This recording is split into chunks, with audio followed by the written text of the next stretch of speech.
नमस्कार, P3 भारत में एक बार फिर आप सबका स्वागत है।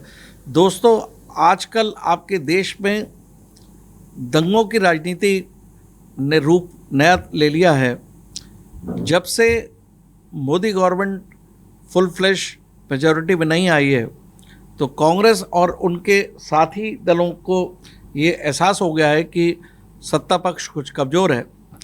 ऐसी स्थिति में देश का माहौल कुछ बिगड़ता हुआ सा नज़र आ रहा है। हाल ही में आज आप लोग सुन रहे हैं कि बहराइच में बहुत ही भयंकर तरीके का दंगा हुआ है, जिसमें कि पहले किसी एक व्यक्ति को सनातन झंडा फहराने के जुर्म में गोली मारकर हत्या कर दी गई, जिसकी वजह से तनाव फैल गया और पथराव हो रहा है। और ऐसी स्थिति में बहराइच की स्थिति में पीएससी के 8 बटालियन लगाई गई हैं और साथ साथ इंटरनेट बंद कर दिया गया है। ऐसी घटनाएं आप पिछले 2-3 महीनों से अपने देश के कई हिस्सों में सुन रहे हैं, और उसमें जब ये घटना होती है तो उसमें विशेषकर एक धर्म का नाम आता है। तो ऐसी स्थिति में मुझे लग रहा है कि आने वाले समय पे राजनीति की धुरी फिर से वापस सन 1990 की स्थिति में जाती हुई नज़र आ रही है, जिसमें केवल हिंदू वर्सेस मुस्लिम की राजनीति नज़र आती है। मुझे नज़र आता है कि क्या आने वाले समय पे चुनाव केवल हिंदू मुस्लिम राजनीति पे केंद्रित हो जाएंगे और उसमें कंसोलिडेशन होगा। सक्सेना साहब, आपने देखा कि जब से लोकसभा के चुनाव हुए, जिसमें कांग्रेस जो है थोड़ा सा उसकी स्थिति सुधरी, उसके बाद उन्होंने इस तरह से मान लिया है कि वो जैसे जीत गए हों, और उन्होंने तुष्टीकरण की राजनीति बहुत स्ट्रांगली शुरू कर दी है। और इनडायरेक्टली वो ये कहना चाहते हैं कि अब हम एक धर्म को बिलोंग करते हैं। स्टार्ट में तो जब जून के इलेक्शन हुए थे और रिजल्ट जब आए थे, तो उसमें जनता का विचार था कि बीजेपी और उसके सहयोगियों ने ढंग से मेहनत नहीं की या कुछ बात नहीं सुनी गई जनता की, उस वजह से उनके पास स्पष्ट बहुमत नहीं हो पाया। ऐसी स्थिति में देश के कई हिस्सों में तनावपूर्ण स्थिति बना दी गई है। विशेषकर हिंदू धर्म से संबंधित कोई भी जुलूस या कोई भी शोभा यात्रा निकलती है तो उसमें निश्चित रूप से पथराव या टकराव की स्थिति आती है। क्या आपको लगता है कि ये सुनियोजित तरीके से चीज़ें ऐसी की जा रही हैं जो आगे आने वाले टाइम में फिर कंसोलिडेशन में जाती हुई नजर आ रही है? देखिए, सारे देश जानता है नोआखाली दंगे क्या।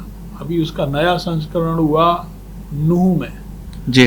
अब ये नूह पैटर्न ही उत्तर प्रदेश में अप्लाई किया जा रहा है जी।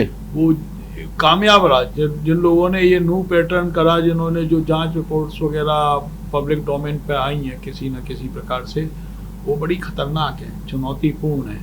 और उन्हीं को पैटर्न को जो हमारा ईस्टर्न डिस्ट्रिक्ट्स हैं, खास करके जहाँ कम्युनल हार्मनी एक प्रॉब्लम रही है जी, तो उन सब में ये अप्लाई किया जा रहा है। क्या आपको सक्सेना साहब लगता है कि हरियाणा में यदि जीत नहीं होती बीजेपी की, तो किसान आंदोलन प्रायोजित था पहले से, जी, और निश्चित रूप से किसान आंदोलन में बॉर्डर खोला जाता, यदि कांग्रेस सत्ता में आ जाती तो बॉर्डर खोला जाता और फिर से एक अराजकता की स्थिति आती? जी बिल्कुल। तो ये स्थिति, ये सारी इंडिकेशन इस बात पे कर रही हैं, क्या इस देश की जनता में डिवाइडेशन हो गया और ये देश आंतरिक तनाव में और आंतरिक झगड़ों की तरफ बढ़ रहा है? देखिए, धार्मिक प्रबलता और उसके लेके प्रतिक्रियाएं, ये दोनों इस देश की समस्याएं रही हैं। अब इनको कैसे डिफ्यूज़ किया जाए, ये एक सरकार और समाज के सामने चुनौती है। सामाजिक शक्तियों को बड़ा इम्पोर्टेंट रोल अदा करना चाहिए और आगे आना चाहिए, और अब किस तरीके से आए ये सोचना चाहिए, क्योंकि ये शुरू से रहा है। अगर धार्मिक प्रबलताएं रही, कुछ एक ऐसे कारण रहे कि जो रिएक्शन रहे, तो पब्लिक तो मैच्योर होती नहीं है, जिन्हें काम कराना होता है कर जाते हैं, नहीं, बाद में दंगे भड़कते हैं। मैं सक्सेना साहब इस तरफ दूसरी तरफ आपको ले जाना चाहता हूँ। जी, मुझे लग रहा है कि जनता थोड़े वर्ष डेवलपमेंट की बात करने लगती है और मेरिट्स की बात करने लगती है। जनता के जो प्रमुख मुद्दे हैं, महंगाई या बेरोजगारी या डेवलपमेंट की बात, जी उस पर बात करने लगती है। लेकिन जैसे जैसे परिस्थितियां बिगाड़ी जाती हैं जी तो फिर वो सारा फोकस जो है धार्मिक स्थल पर चला जाता है, धार्मिक बातों पर चला जाता है। अब देखिए, हमारे यहाँ क्रिमिनल्स के और कम्युनल लोगों के बाकायदा रिकॉर्ड्स हैं, कोई बड़ी चीज़ नहीं है। बहुत सारे लोग सब जुडिस भी में अपनी ज़िंदगी काट रहे हैं।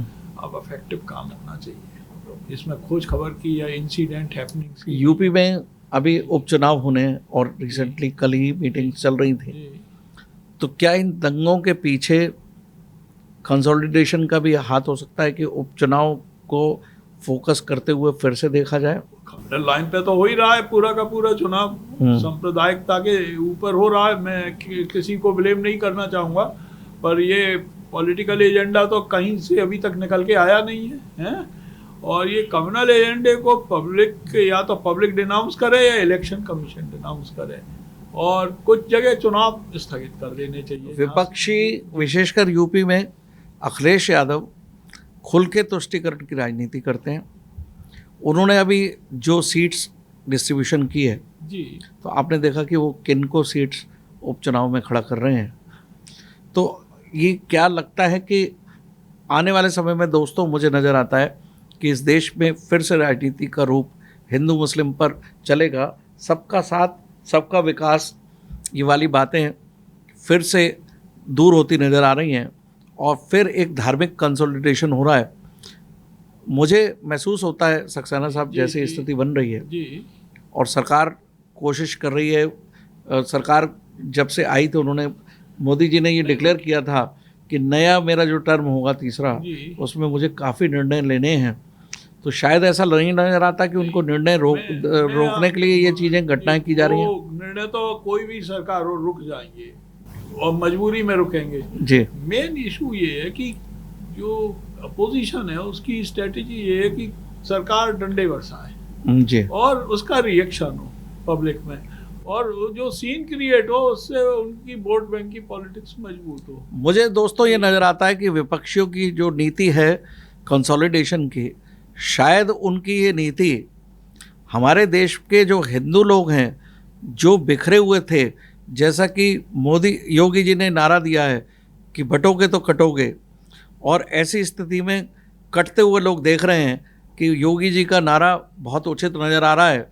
तो जिस तरह से विपक्षी आग से खेलते हुए कंसोलिडेशन करने की कोशिश कर रहे हैं, मुझे लगता है विपक्षियों के विरोध में ये जाएगा और हिंदू धर्म, विशेषकर हिंदू धर्म की समस्त जातियां अब जाति पर निर्धारित होकर हिंदू मुस्लिम की राजनीति में कंसोलिडेशन करेंगे और ये विपक्ष के लिए नुकसान का सौदा होगा।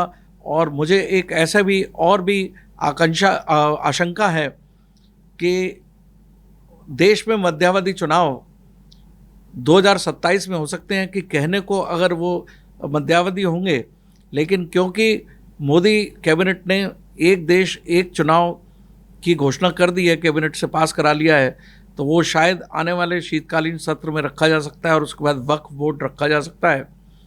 और ये इस तरह से चलाते चलाते सेंसस कंप्लीट करने के बाद मुझे लगता है 2027 में यूपी के इलेक्शन होने पर देश में चुनाव लोकसभा के फिर से कराए जा सकते हैं। सक्सेना साहब, क्या ऐसा लगता है कि जिस तरह की कमजोरी दिखती है जी, वास्तव में मुझे अभी तक जितने भी कंसोलिडेशन करने की कोशिश की, विपक्ष ने भड़काने की कोशिश की, लेकिन एनडीए के सहयोगी दल कहीं नहीं हटे आपस में। जेडीयू नहीं कभी हटा, और महाराष्ट्र में वो आंध्र में चंद्रबाबू नायडू तो बहुत ही प्रैक्टिकली काम कर रहे हैं।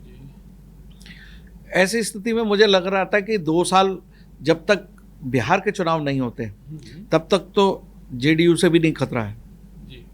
बिहार के चुनाव के बाद कुछ स्थिति बदल सकती है। तो ऐसी स्थिति में आपको मध्यावधि चुनाव या एक देश एक चुनाव के अंतर्गत 2027 में चुनाव होते नजर आते हैं देश में लोकसभा के। एक देश एक चुनाव अलग मामला है और वो कई मायनों में देश के हित में भी है, पर डेमोक्रेसी में चुनाव से कोई भी पॉलिटिकल पार्टी बचती नहीं है। एक तरफ सक्सेना साहब चुनाव करने को जो तैयार विश्व के अगर पटल पे देखें तो जी। काफ़ी तनावपूर्ण स्थिति है। इसमें आर्थिक झटका भी लग सकता है देश को, और उसके बाद अपने देश में असंतोष और काफ़ी कुछ गहमा-गमी की स्थिति है। तो दोनों तरफ से आर्थिक स्थिति को चोट पड़ सकती है देश में। भाई देखिए, सबसे बड़ी चीज़ है तेल के को लेके हम परेशानी में हैं। किसी भी दिन हम समस्या में आ सकते हैं आज। लेकिन ये जनता के लोग और ये विपक्ष, ये लोगों को समझना चाहिए, वो किसी के भी कंट्रोल में नहीं है। दोस्तों मुझे नज़र आता है कि आने वाले समय पे स्थिति तनावपूर्ण हो सकती है, और तनावपूर्ण स्थिति में इस देश की तनावपूर्ण स्थिति अंतर्गत आंतरिक रूप से और विश्व में जो घटनाएं हो रही हैं उससे कहीं भी कभी भी इस देश में भी आर्थिक संकट आ सकता है। और ऐसी स्थिति में आर्थिक इमरजेंसी या और इमरजेंसी की भी स्थिति आ सकती है, क्योंकि जिस तरह की कंसोलिडेशन और जिस तरह की तैयारी कुछ पक्षों की लग रही है कि जरा जरा सी बात पर बहुत हिंसक घटनाएं हो रही हैं, और ऐसी स्थिति में उसका रिएक्शन हिंदू धर्म के लोगों की तरफ से भी हो सकता है, और ये टकराव बढ़ता हुआ नज़र आता है। और ये टकराव फिर से सन 1990 की स्थिति मुझे दिखाई देती है। तो आइए देखते हैं, और आने वाले समय पे सब लोग सतर्क रहें और अपने को सुरक्षित रखें, ऐसी मेरी आकांक्षा है। धन्यवाद।